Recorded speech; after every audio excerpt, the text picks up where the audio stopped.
overcast. Temperature 3, dew points 3. Altimeter 29. I apologized over the weekend for the Jeffrey Epstein circus and the Jeffrey Epstein emails for getting the better of me, for getting me distracted and away from talking about Bio 911 Truth, hashtag BIO 911 TRUTH, a hashtag, a phrase which was inspired by the AE, Architects and Engineers, or AE 9/11 Truth. And the Bio 911 Truth hashtag is the only way to understand September 11th, 2001, is to know it was about, at the core, genomics, genetics, vaccines, DNA vaccines, Human Genome Project. And this, of course, the battle over that is a huge part of what has been happening in the world and national, international diplomacy now for many, many decades. It's not really about terrorism. It's not really about a little bit of money. It's about something bigger than that. Now, 9/11, I think, mostly goes unresolved and is protected because it is not allowed to be understood as a biological event first, as the intent was. I actually go so far as to see it as most likely an event which was preempted. And while all the focus is on plane hijackers and where the plane hijackers come from and radical Islam, it's like, well, why are we even talking about plane hijackers? Why is 10 seconds being spent about that when the buildings were blown up? The buildings wouldn't have collapsed. The Twin Towers, I don't mean Building 7, Twin Towers wouldn't have collapsed if there were not explosives in them. So what difference does it make if the planes were hijacked by Saudi Arabians or from people from Samoa or Eskimos or really well-trained Rottweilers? What's the point? Why are we even talking about that? As interesting as the different scenarios are, the point is that somebody put explosives in the Twin Towers to blow them up. Why is nobody talking about that? And why would someone even want to do that? Why would someone want to make it look like the Twin Towers were blown up with a suitcase nuke? And then again, if suitcase nukes are used, why would you not just use a suitcase nuke to blow up the Twin Towers? Excellent email from someone who I hope turns into a friend, maybe even a supporter of the channel over time. I read the letter regarding atomic weapons, and I have no doubt that people have been very busy doing a lot of useful work for many, many decades regarding technologies related to the physics of atomic energy. But one of my rebuttals is to say things very simply like this. Sometimes you don't even need whistleblowers. You just think about things logically. Okay? If suitcase nukes were available, why not just use one? It was actually probably more money and more expensive, and well, that's redundant. It was more money and definitely far more logistically complicated to blow up the Twin Towers with explosions than just using a suitcase nuke.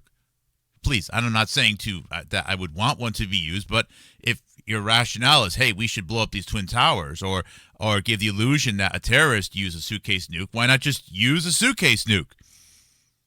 And then it's like, well, why did they spend more money to not use a suitcase nuke?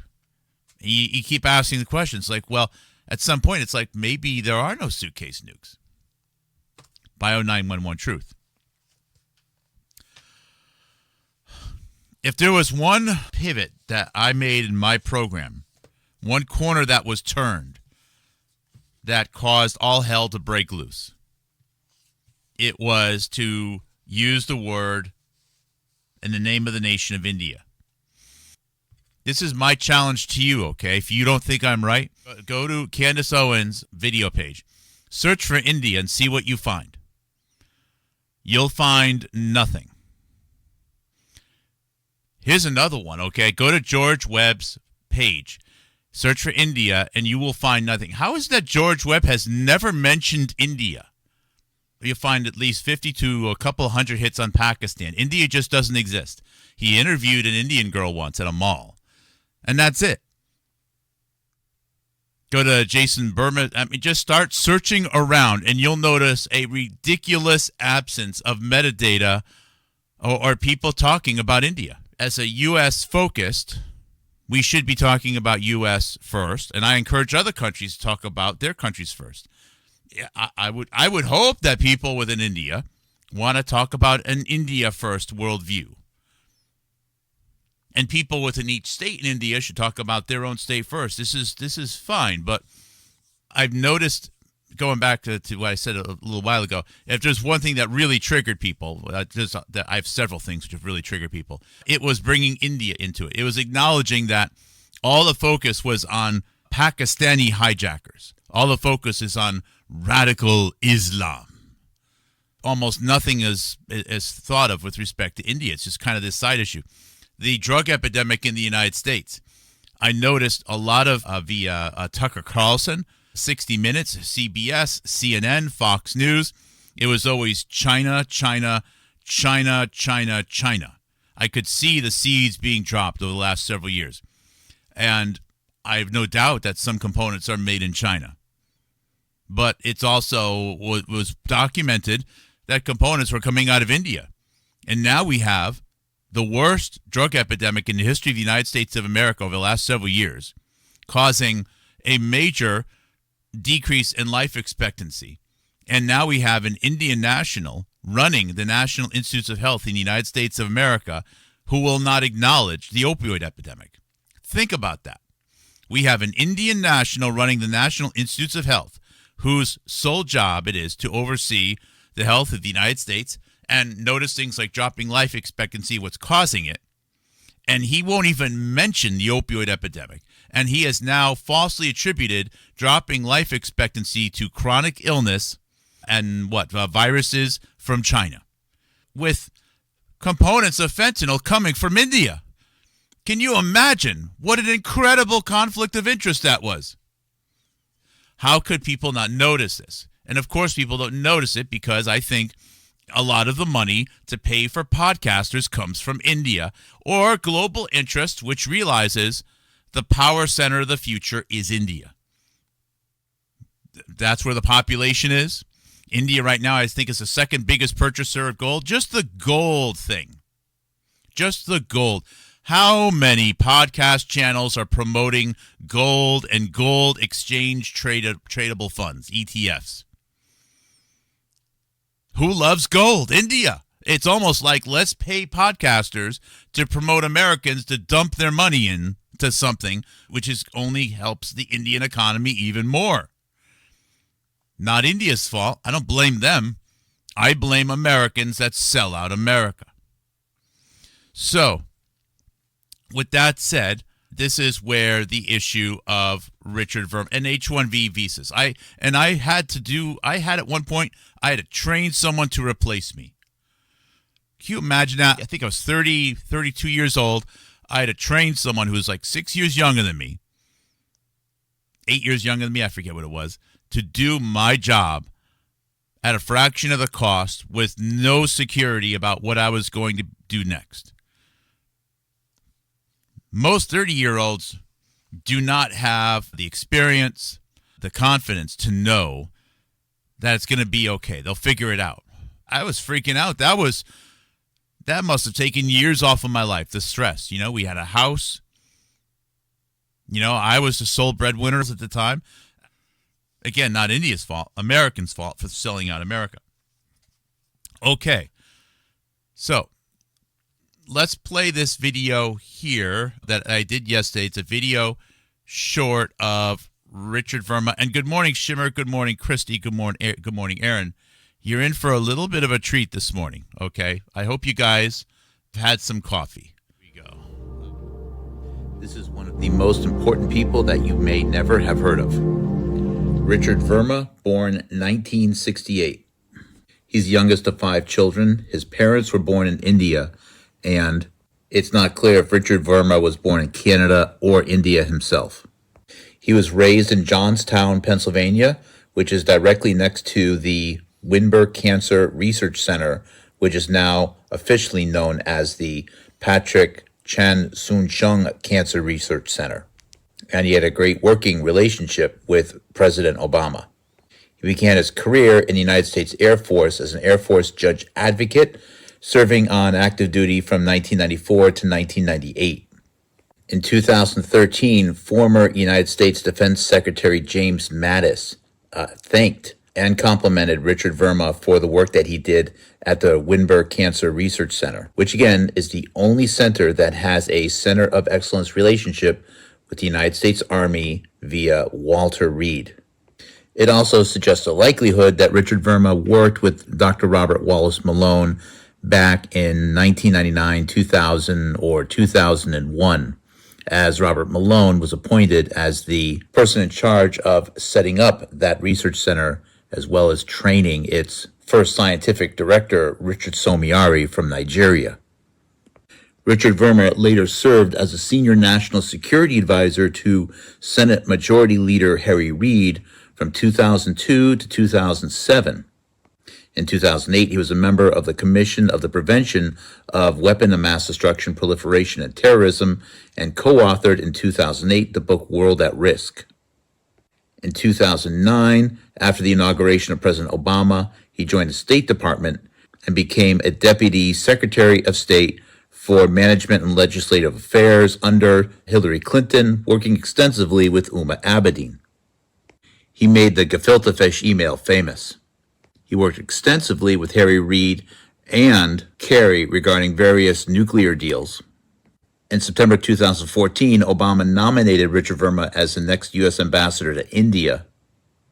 He went to private industry during the first Trump administration. Can you hear all this data, guys? Can you hear it? Then returned to office during the Biden administration. Can you hear it, Shimmer? Again, with key roles in the State Department, as well as being appointed to spearhead economic recovery planning for Ukraine in 2023 and 2024.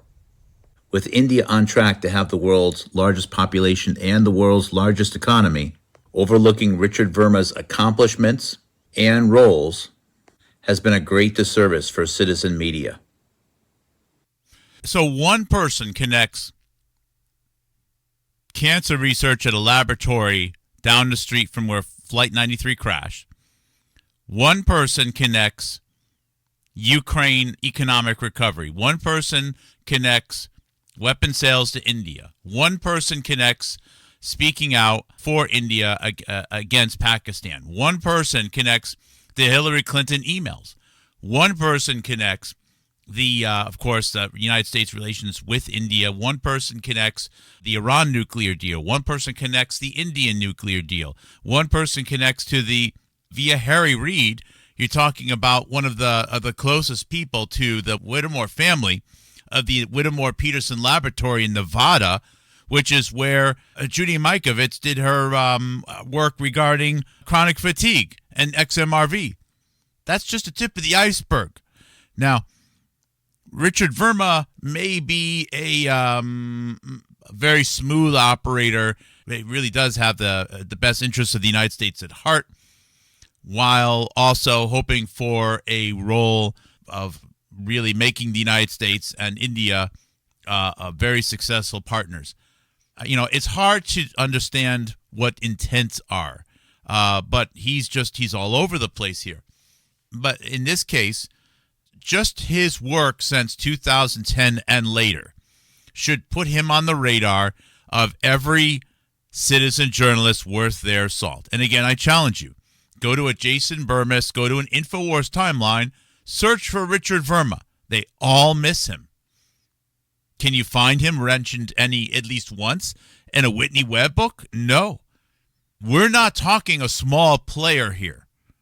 Now, whether or not he's the muscle or he's being used by the muscle, whatever the case, there is no excuse whatsoever for Richard Verma to be out of the conversation. There is no excuse whatsoever, which brings up the fact that Richard Verma on a podcast in 2019 is with an American named Piper Stover. Piper Stover is an American who, with her husband from Vermont and upstate New York, moved to China and lived there for 10 or 18 years, learned Mandarin, worked with various companies in China on the behalf of the United States, and then we're back in the United States just before the pandemic, bashing China and Chinese communism. Of course, that's something that aligns with the interest of India. So, Richard Verma is on a podcast with Piper Stover in October 2019. And then within 2 years, Piper Stover is sitting on the couch of Jonathan Cooey.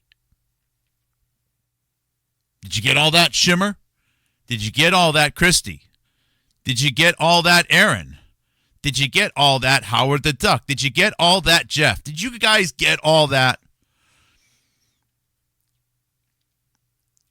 People have been sent to our trusted friend, Jonathan Cooey, who have worked with him.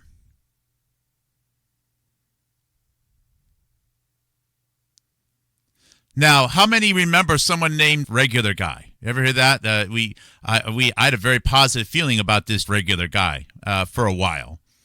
Some people in the chat here may have maybe even known of him as well. Well, he was an employment lawyer for the Army. Richard Verma is an employment lawyer for the Air Force, which means Richard Verma or Richard Verma Associates also probably bought that Jeff into our circles as well. Someone else that tried to meddle with us. You know why? Because Bio 911 Truth, that's why. And of course, that's also another reason why the Piper Stover connection and so came in. Now, newspapers show that Richard Verma was thanked specifically for helping out with this research laboratory in Windber, Pennsylvania, that has been described as doing cancer research. It's currently the Patrick Soon-Shiong Cancer Research Center. Patrick Soon-Shiong was on the Tucker Carlson show. So we're not talking about no-name scientists here. We're saying someone that went to Tucker Carlson's studio, wherever it is, and sat among the all of the old Cracker Barrel props while, I guess, Tucker Carlson was cleaning the fish he caught in Central Park and steaming the antlers. So this little laboratory, which is in the town of Windber, Pennsylvania, which is right next to Johnstown. Johnstown is arguably the most oppressed city in the United States of America. I don't think any city in the United States of America has lost as much population as Johnstown, which is about an hour and a half from Pittsburgh, except maybe Gary, Indiana. In the late 1800s, Johnstown had the worst natural disaster in the history of the United States, the Johnstown flood, which I just discovered yesterday. Just the whole city. It's like a 30 foot. You're welcome, my friend. You're welcome. We're in this one together, man. A 30-foot wave of after a dam broke somewhere just washed the whole town, which is in a valley, a river valley away back in the late 1800s. Very sad. There's a museum for it. Anyways, here we are. So, based upon this, okay, if Richard Verma was a lawyer that was used by then United States Congressman John Murtha, Democrat, Pennsylvania, to set up that laboratory, and if Richard Verma was involved, as I suspect, the data would suggest as much, working with Robert Malone as far back as the year 2000, then we should be able to find some more incriminating things about Richard Verma's role or knowledge of or cooperation with people who were spoken about extensively just before and just after 9/11, in particular related to biologicals and genetics. So, if you go to C-SPAN, you won't find as many videos about Richard Verma as you should find. C-SPAN is like that, okay? They have a window through which they record things. Some people just happen to present in some areas that recorded extensively. I also think that C-SPAN is purged. But you can still find some of the best videos I have ever found are on C-SPAN. I'm not even going to get into the rest of the pro-India, India First network around Richard Verma, including Ami Bera, including Raja Krishnamurthy, another associate of Piper Stover, and Raja Krishnamurthy, good friend of President Obama, congressman from the state of Illinois, who coincidentally is an Indian-born man who was on the committee, in the United States Congressional Committee, regarding communication with and responses to the Chinese Communist Party. Can you imagine that other conflict of interest with respect to India? Awful. Again, it's just too bad that most podcasters take money to never talk about this. Oh, and regarding Jeffrey Epstein, I believe a big part of the Jeffrey Epstein story was paid for by India. I'm speculating a little bit there, but that speculation is going to be moving into a hypothesis. I'm going to show that some of the main people that promote Epstein stories, such as Steve Bannon, who is deeply in bed with India and Modi, I'm going to show that Epstein is engineered for the benefit of India. Epstein points to Israel. Israel is one of the most important allies of India. India needs Israel for India's pipelines. India is the second biggest fueler of weapon and support to Israel to support the ongoing Gaza war. You know that, right? I believe the money to fuel Epstein and Epstein stories comes from India. Prove me wrong. Of course, people will find the evidence. Well, the evidence shows it comes from Israel. Of course. You're going to use the evidence which has been manufactured to show that it's all about Israel. Of course there's evidence that it's about Israel. Again, evidence is no replacement for critical thinking. Evidence is no replacement for critical thinking. Many times the evidence that is put before us was created so that we would think about what we would think that something happened for this reason over there. Evidence is no replacement for critical thinking and analysis. So, here we are. So, where has Richard Verma's face popped up? Here we are. So, this is September 10th, 2008, biological threat assessment. It's a hearing that was held on assessing the threat of biological terrorism. September 2008. So it's one day before the 7th anniversary of 9/11 is a hearing being held. Now, 365 days a year, you're always going to be, a few days away from a 9/11 anniversary some way or another. So I'm not putting too much weight on that. What is noteworthy, though, is that hearing is happening 1 month after Bruce Ivins committed suicide. So Bruce Ivins is removed from the playing board by suicide, and it could have been a fake suicide, by the way. Because if someone is actually murdered, there's a whole series of events that need to happen. There's honest investigations need to happen. You get kids that are going to grow up who are going to wonder why the parent was killed. Wet work has consequences. It has a series. It has the butterfly effect of consequences. Killing someone is easy. Sadly, it's actually really easy.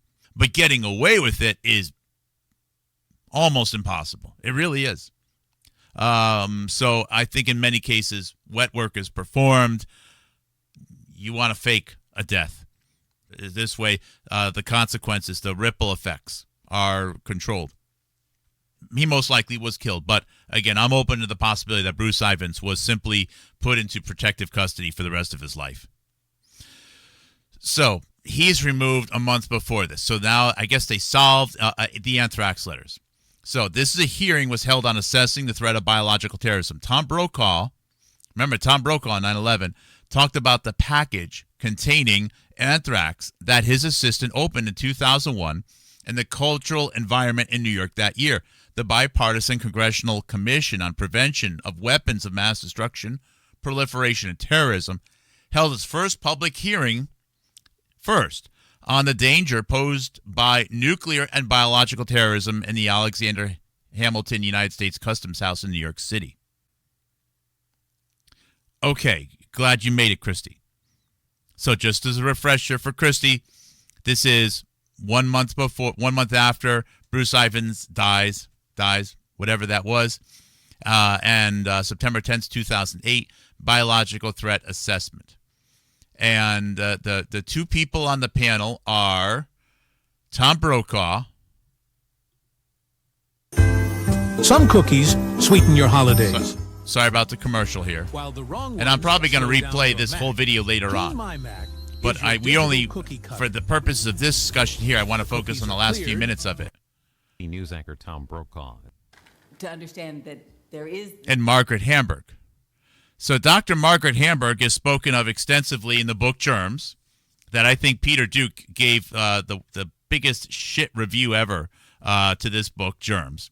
Peter Duke shows that he doesn't understand how to use books. This is one of the most important books in understanding 9/11. And just because it talks about biological weapons and the terror of biological weapons, that doesn't mean that biological weapons as described in the book exists.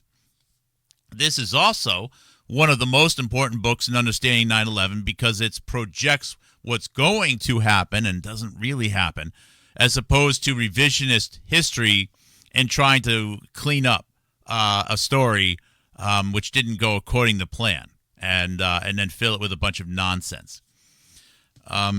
So Margaret Hamburg is spoken of extensively as the New York City Health Commissioner before 9/11.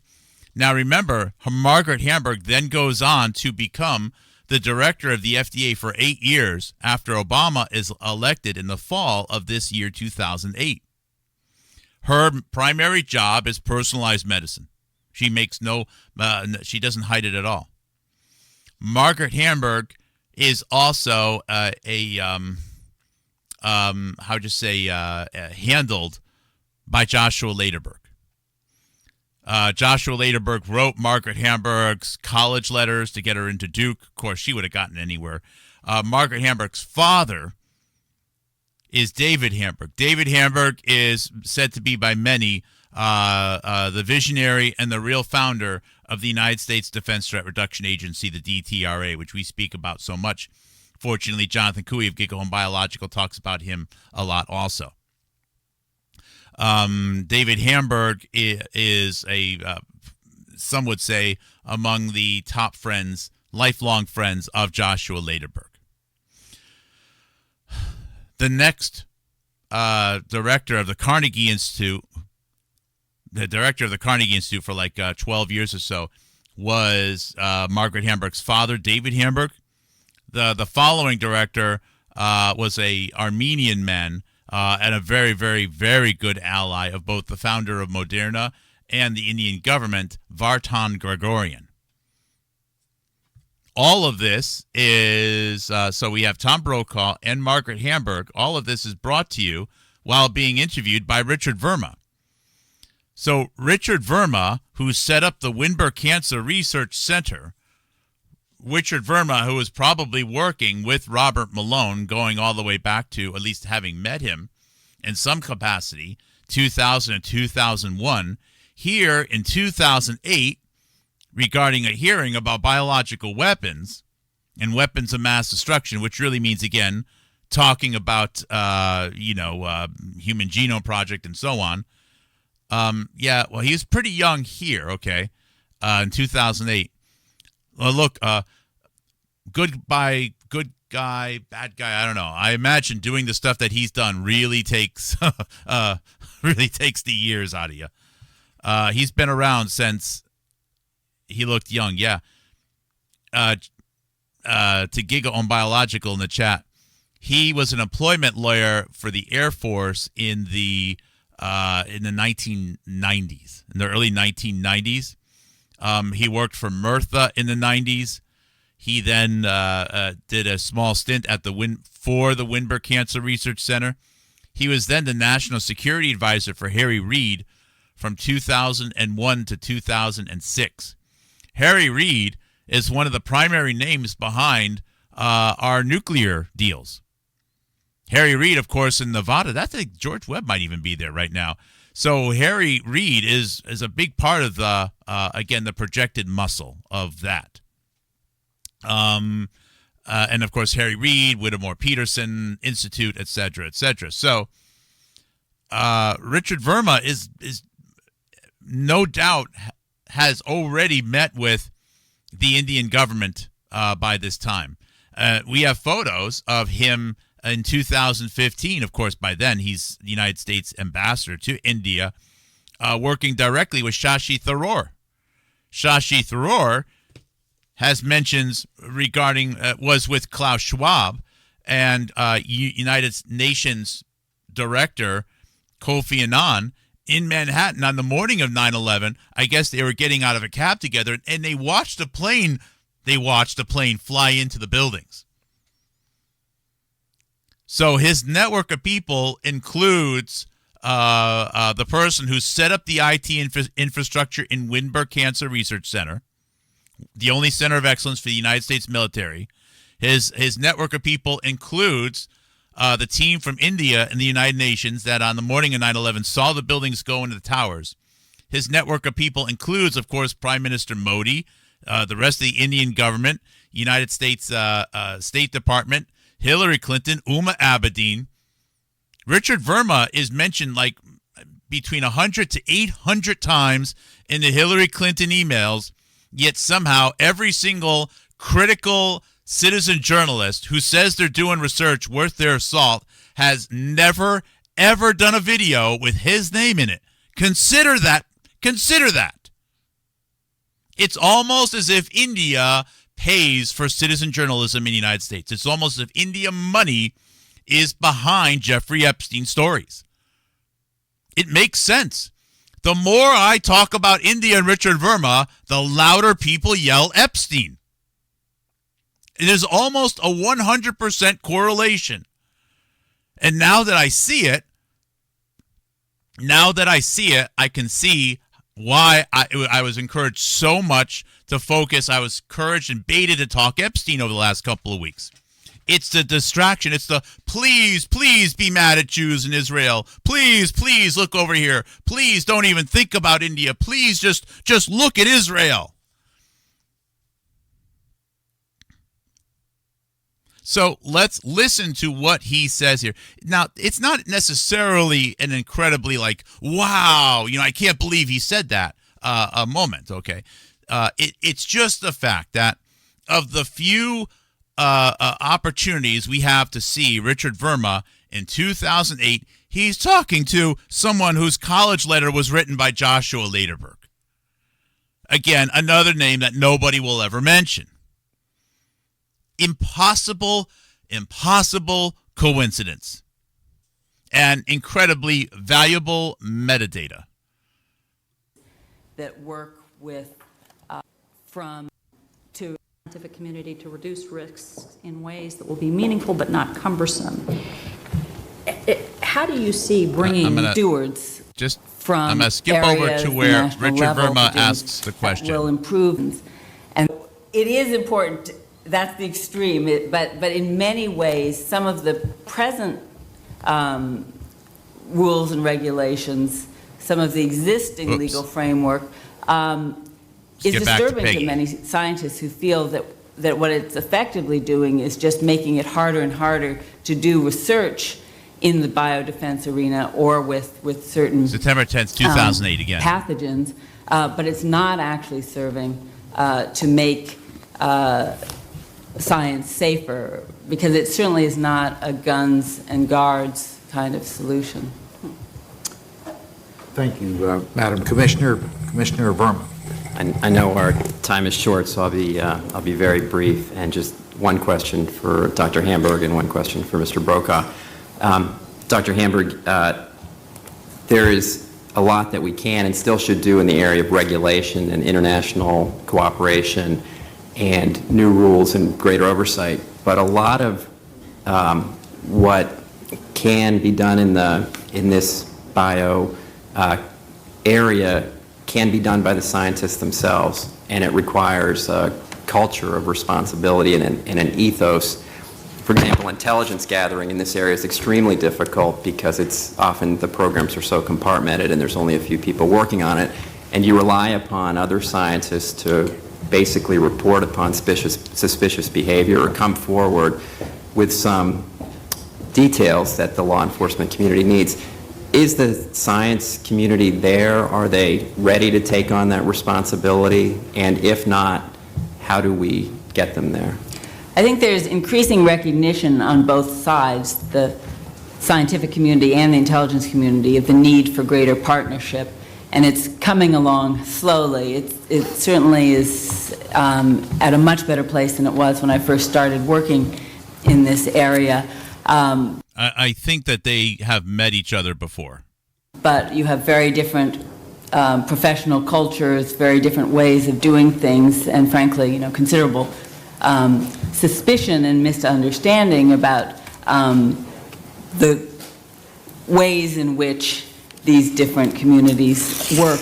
But it is absolutely essential when we think about the biological threat that the intelligence community works more closely with the scientific community and the public health community, because much, as you say, much of the information that is vital to understanding the threat now and the evolving threat actually exists outside the intelligence community, and the best way to access it is through connecting with the experts, engaging the scientists who know what's being done by whom and what the purpose of that work is.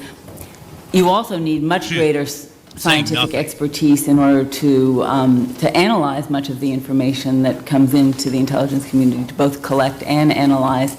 And so within the intelligence community, we're seeing now, and I hope it will accelerate, a strengthening of scientific capacity and expertise, but also efforts to reach out and form vital working partnerships with others outside the traditional intelligence community, and in particular in the scientific community. Boy, that's a lot of big words that says absolutely nothing. Please note, this is biological and nuclear weapons, atomic weapons. So atomic weapons in this world that we see here still exist. I mean, they still say they exist today. But we are led to believe that there are these types of weapons that are so explosive they could devastate whole cities. If enough of them go off, they can kill all life on Earth. But we are here simply not going to be talking about them anymore because somebody might have some germs that could kill a few people on a subway. So their actions don't match what they say. Now, I don't believe in atomic weapons, but if I did, I would want to smack the glasses right off her face, respectfully, and go, Dr. Hamburg, who the hell cares about a little bit of anthrax or whatever it is if there's a weapon out there that can kill everyone on the planet? Stop thinking about germs and vaccines and deal with this atomic weapon problem. See? So, I could spend the rest of my life getting into the physics and talking about, this proves that there's no atomic weapons, etc. It's not going to go anywhere. Just use your critical thinking skills and look at how people act. This is not acting consistent with a belief that there exist these weapons that can kill everyone if the wrong person presses the wrong button. That is my case closed. And that's not to say that there isn't valuable technology behind that research. But for me, that's the case closed on that. So I don't even understand what she says. Maybe she said something really enlightening. I don't even need to parse it out. So now Richard Verma asks Tom Brokaw a question. And again, it shows that Tom Brokaw has some working knowledge of what's going on. Now, Richard Verma at this point is no longer just a national security advisor to Harry Reid. He has actually progressed to being a WMD consultant for many, many Democrats in the United States Congress. This lawyer student whose family is from India, Richard Verma says he himself was born in Canada. I don't know, okay? Again, I want to think the best. I have friends who are from India. I have friends who are born in the United States who have Indian ancestry. And I want to think the best. But here's the thing, okay? For these Indians who are working with diplomatic relationships with India, I want the United States to have strong relations with India, but I also want it to be America first. And I also want, if I want to know that if there's someone who's Indian, who's the National Institutes of Health director, that they're going to call out that we have an opioid epidemic that dropped life expectancy, and many of the components are from India. I don't want them to dance around that. That, to me, suggests taking actions to be silent about things which murder Americans. And Indians are no different than any other people that have come to the United States of America. Here's some good news, okay? People of all races have backstabbed America. There are people from Italy that backstabbed America. There's people from England who backstabbed America. There's Russians, there's Chinese, there's Indians. People have backstabbed America from all over, okay? At some point, you have to detach and divorce yourself from the love of whatever the motherland was, okay, and put America first. Richard Verma recently not talking about this shows an allegiance problem. It also shows an opportunity for Richard Verma to really show that he really is happy that his parents moved to the United States and had several children here born Americans. It's an opportunity for him. And I hope he chooses, instead of, being silent about these things and then giving thumbs up to bomb in Pakistan, I'd like him to show a real America first, carry himself that way. There's still opportunity. Every sinner has a tomorrow, okay? So let's hear what Richard Verma now asks Tom Brokaw. Thank you. Mr. Brokaw, one of the things that you've taught us both in your work on TV and in your books is lessons to be learned from history. John, you got to love it. He's promoting the books and he's promoting the podcasts all the way back in 2008.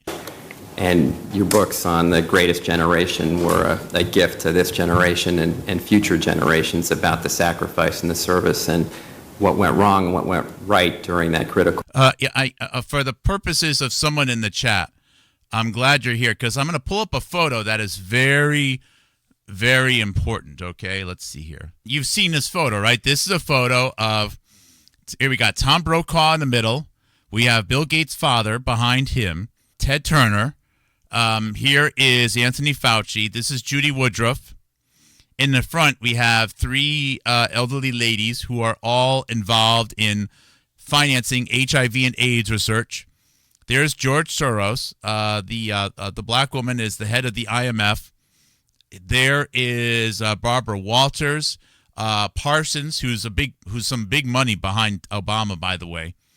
And I forget, there's a couple of other faces in here I don't remember. Okay, so Shimmer sees it. Where was this photo taken? If you don't know, I'm not... Okay, Christy knows in the chat. Where was the photo taken? It was taken a few weeks after 9/11. It was taken in New York City. Getting warmer, Shimmer. Getting warmer. It's in New York City. Christy wins. I have to have some prizes, by the way. And I have some ideas. I need to be working, and you guys, I know you want me to be shooting shows, but I do need to take some time to make my little Lego minifigures for our people of historic significance. My Lego minifigure collectibles. And maybe even send them out to winners. So this was taken at the Carnegie Institute in New York City in the fall of 2001, I think like 8 weeks after 9/11. The person who was the president of the Carnegie at that time was an Armenian man named Vartan Gregorian. Vartan Gregorian, I need to make one, Christy. I need to make one for all of I need to make a whole bunch more. And I have some ideas about actually using Lego's own factory to print them with little Housatonic logos on the back. That's been one of my ideas. And then selling them on eBay, seeing what I can get for them. If I can make an extra few dollars, it could be the difference between having some level of minimal regular income or not. So we'll see. No one else has done it. It's an opportunity that no one else would do. So the director of the Carnegie Institute at this time is an Armenian named Vartan Gregorian. Vartan Gregorian is a very close ally of the man who becomes Moderna's founder, Naubar Afeyan, who's also Armenian. Armenia, there's only like 8 million Armenian people, ethnicity worldwide. There's only about 2 million people who in Armenia right now. Armenia is also a very close ally of India. In fact, India, within the last 2 weeks, has just announced a major arms deal with Armenia. President Trump, 3 months ago, announced and again, people who do real citizen journalism would be talking about this stuff, but they don't. People who do citizen journalism right now are focused on Epstein because I think Epstein money is paid by India. I think Epstein is the India psyop. I just said it. First time ever said, everyone. Jeffrey Epstein is an India psyop. They use Jews and they focus on Israel. Jeffrey Epstein is a real person. He is a real investor. He did real things before 9/11. But I think starting after 9/11, over the next year, the Jeffrey Epstein backstory was updated a little bit, and then they did some new things, and then he did crimes intentionally for the sole purposes of creating the backstory of a crazy pedophilic Jew who flies around on a plane and compromises people on an island. That story was created and paid for with money, I think, from global governance for the benefit of the future growth of global governance, which includes very specifically India, something which has been known probably for at least 20-something years, which is why the louder I yell India, the louder the Epstein stories become. There's almost 100% correlation right now. So this photo was taken at the Carnegie Institute. Vartan Gregorian is the director. Vartan Gregorian is also a friend of Richard Verma, the previous director of the Carnegie Institute, but just a few years before this photo was taken.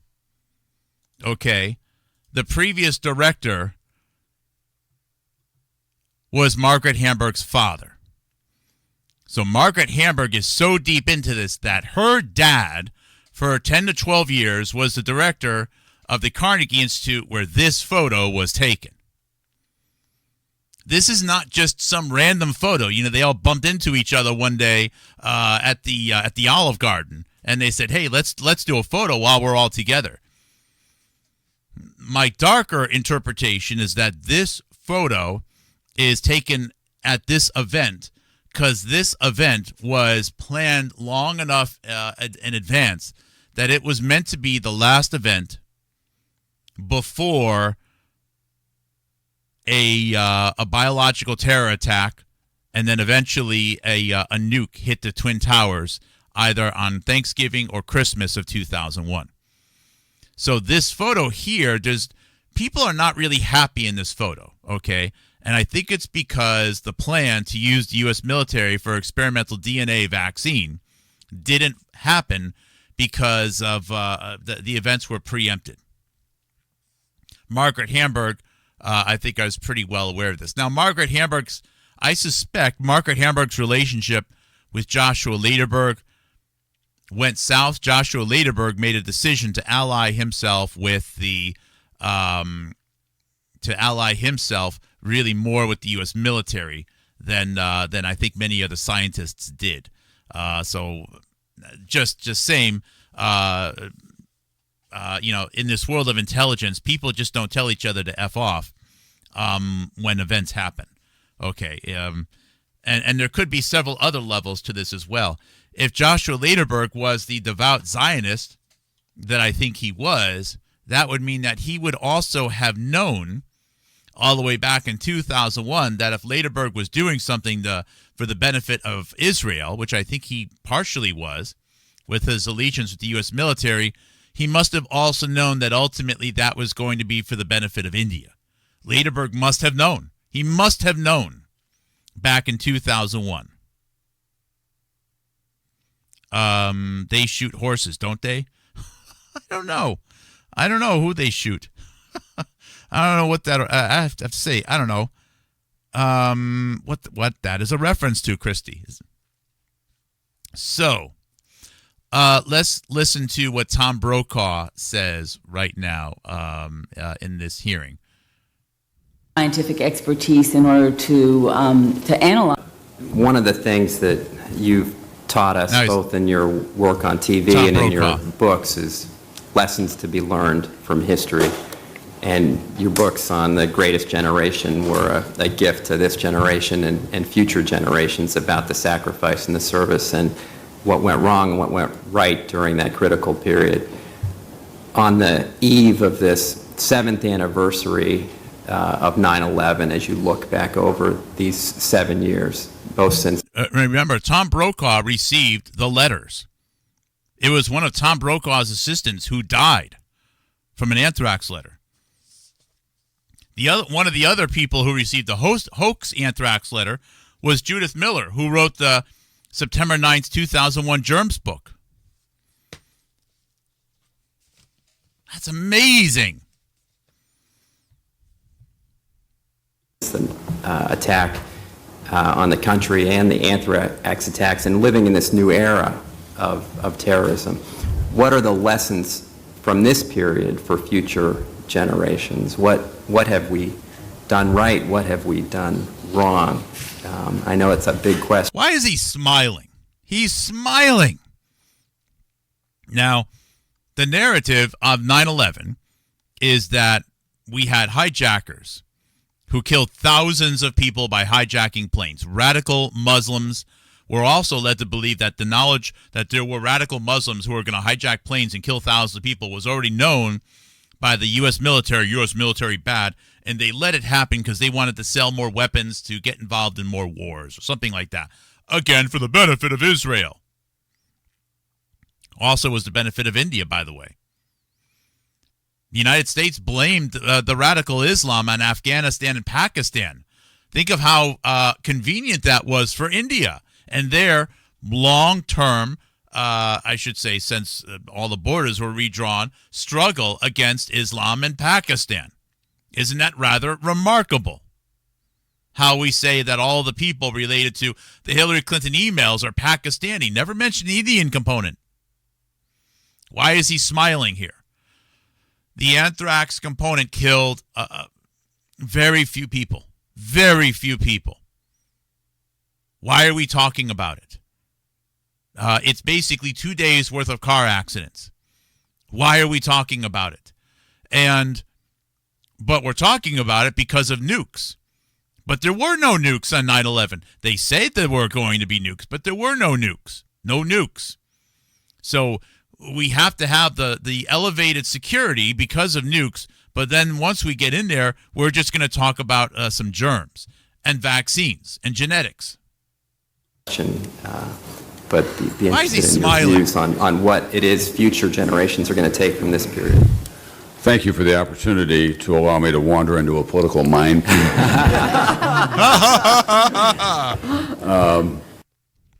If you had someone die on 9/11 because of what is alleged to be terrorism, right now you should be having a roll, just rolling on your belly too. Ha, ha, ha. So funny.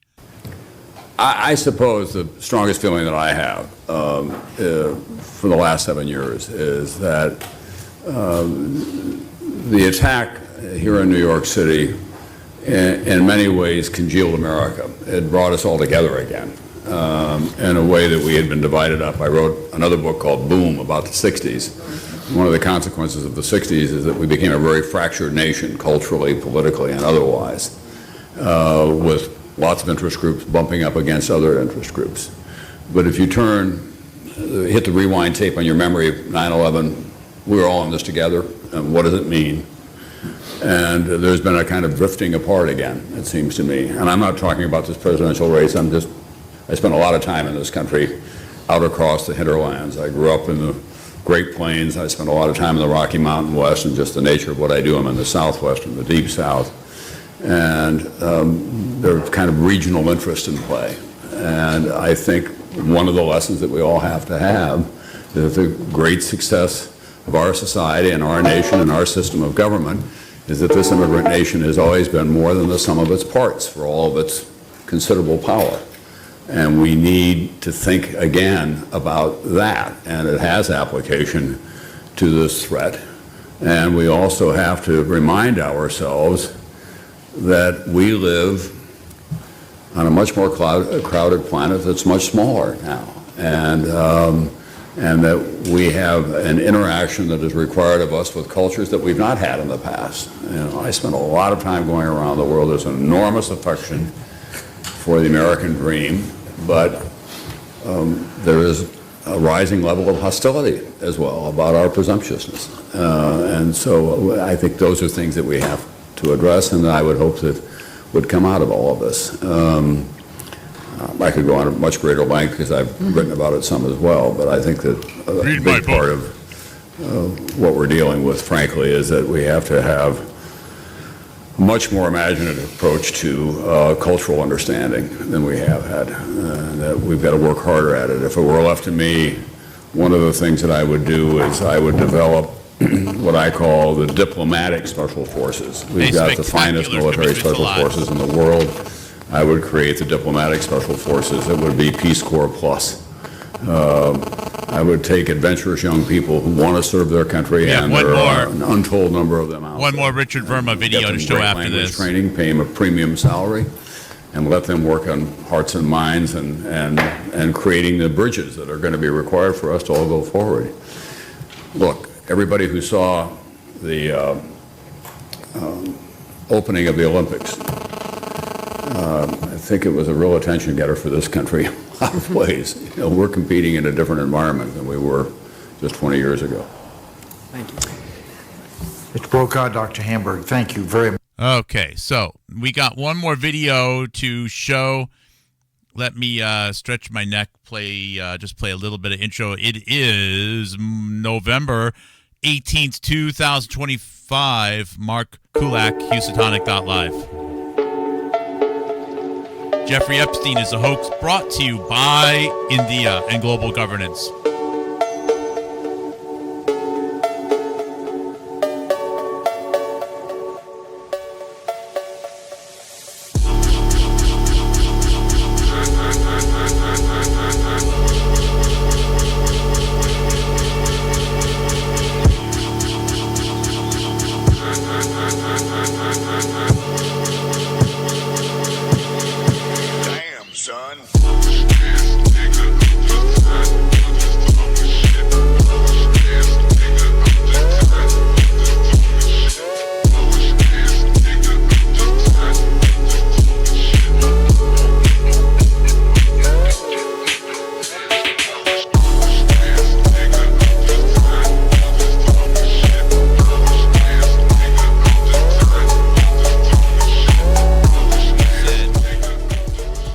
As we've said, Bio 911 Truth, of the select videos of Richard Verma that are on C-SPAN, just because he's talking to an understudy of Joshua Lederberg, just because he's interviewing the person who's in the Judith Miller Germs book, September 9th, 2001, just because he's interviewing Tom Brokaw and talking about anthrax and biological weapons, and just because he happened to be the lawyer of the Winburn Cancer Research Center, whose director was a Nigerian who was trained by Robert Malone, just because, that's not enough. Let's go to this 2012 video here, okay? Let's go to this 2012 video here. This is a 2012 video, national security in a 2012 election. Now, remember, he's already in the United States State Department. He's already on the Umar Abedin emails. He's already on hundreds of emails in the Hillary Clinton email server, which no one seems to notice. Isn't that amazing? Think about that. All of those emails, they ignore Richard Verma. All those emails, they only focus on Umar Abedin, who's half Indian and half Pakistani. All those emails, they only focus on Umar Abedin because he's Pakistani. All of those emails, they ignore the other deputy of the United States State Department, Richard Verma. All of those emails, no one picks up on the fact that India is central to it. All of the talk about Jeffrey Epstein, never mentioning India. It's almost as if India money pays for the Jeffrey Epstein deception. India money pays for, please look at Jeffrey Epstein in Israel. India money, please focus on the pedos. India money pays for citizen journalists that never say India, never talk about the Carnegie Institute, never mention Richard Verma, never mention Shashi Tharoor, never mention the Harvey Weinstein role with Talk Magazine, etc., etc. Never, ever. So now it's obvious why I was getting worked so hard to be so fooled, because that is where the Jeffrey Epstein comes from. That is what pays for it. There's simply not enough money or people in Israel to fund the whole operation. Bio 91 Truth would suggest that if Richard Verma pops up in another a video, of course, there must be a 9/11 person here. Carnegie is a giant in Pittsburgh. Thank you. So this is Richard Verma in 2012 sitting next to Dov Zakheim. This is Richard Verma sitting next to the Israeli Jew, whatever, who's in charge of autopilot. Did you hear that? Did you hear what I just said? Dov Zakheim is considered to be the man who oversaw autopilot technology for airplanes and is thus another, pin in the map of Israel and 9/11. And here Richard Verma is sitting next to Dov Zakheim, Mr. Autopilot. So in 2008, he's talking to Peggy Hamburg. In 2012, here he is sitting next to Dov Zakheim.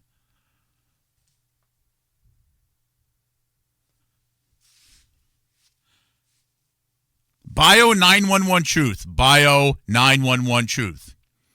And if the buildings were going to blow up because there were explosives in them, why did the planes need to be hijacked? I'm not going to look at all the videos and all the pixelation and figure out which video is real and which one isn't. Were the planes hijacked? Were they not? Did they actually land the planes? Did they actually use missiles? Did they use missiles with wings on them? Were there autopiloted planes? I don't know. All I know is if the buildings were going to blow up, whether or not planes hit them or not, then why go through all the rigmarole of having hijackers fly planes into the buildings? Again, evidence gets in the way of critical thinking.